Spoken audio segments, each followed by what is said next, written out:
The whole problem stems from Thatcher destroying the trade unions, especially the miners' strike.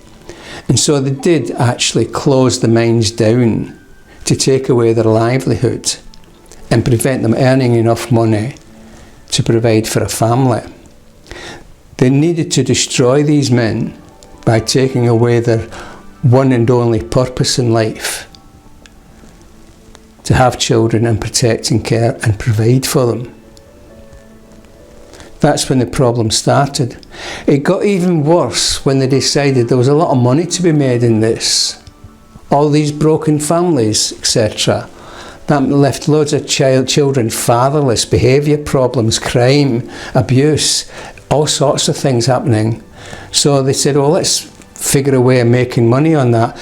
Then, I don't know which government it was, but it was 1983, that'll have been Conservatives, but they privatised the social care system. So then you could buy shares in children's homes, like Sunak did and his wife. They bought shares in children's homes and adoption agencies and all sorts of institutions that made money from children removed from families within the family court system and social services system.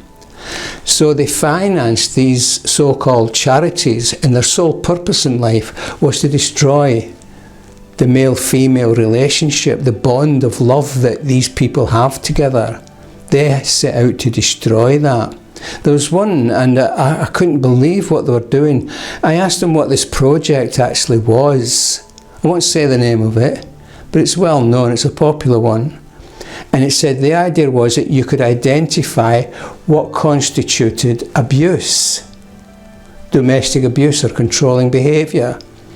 Let me tell you something about these people.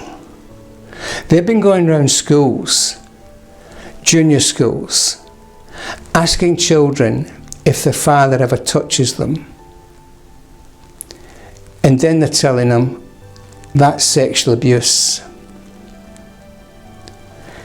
They're also encouraging children and women in particular to identify anything that sounds aggressive or any argument that they have, analysing that through the lens of somebody who hates men or somebody who wants to get rid of men or wants men out of the families.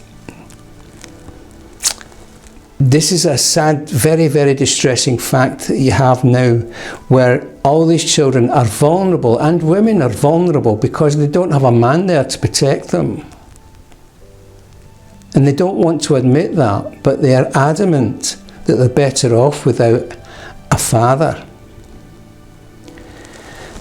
And it's a sad and true fact that something like, it really is an amazing amount, unequivocal evidence that the vast majority of children who become victims and perpetrators of sexual abuse are fatherless, or they were fatherless in childhood. So keep it to yourself, guys. Don't let anybody share any information about your parenting network, your parenting cooperative, as I call it. Because the idea is that you will deal with your own problems in your own way between yourselves. Have a discussion about it. If you can't agree, get somebody else involved to mediate,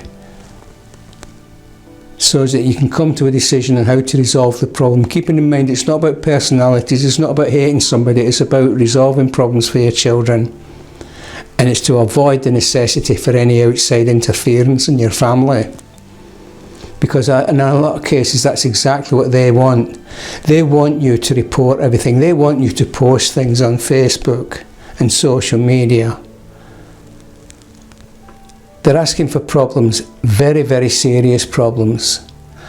And we're not just divided, we're actually fragmented into different groups, which is very worrying. Stick together. Look after each other, love each other. You won't get a second chance. So keep to what you've got, make it work. I'm not asking you to tolerate things that you should not and not that no one should tolerate, but should try and reason with people and understand. It's really distressing what's going on.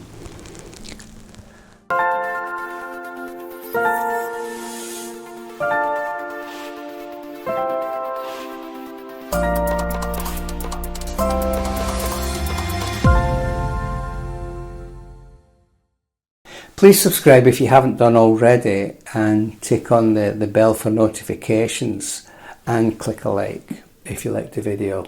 Thanks for listening, I do appreciate it. Thank you.